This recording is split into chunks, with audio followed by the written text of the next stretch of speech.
បាទសូមគោរពជើងឯកឧត្តមប្រធានអត់ធូបដើម្បីទិសដល់ដួងវិញ្ញាណខណ្ឌនៃសពសូមគោរពជើង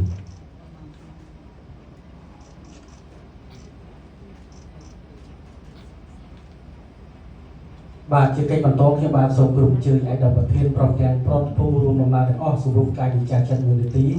ដើម្បីគោរពវិញ្ញាណខណ្ឌនៃសពគោរពវិញ្ញាណខណ្ឌគោរព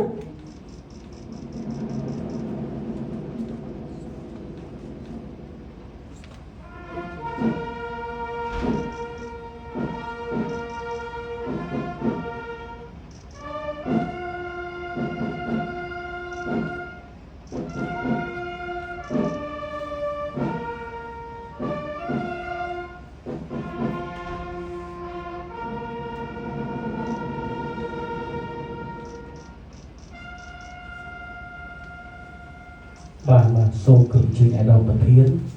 ចូលរួមសន្និសីទនាជាមួយជំទាវក្រុមគ្រួសារនៃសពសូមគោរពជើង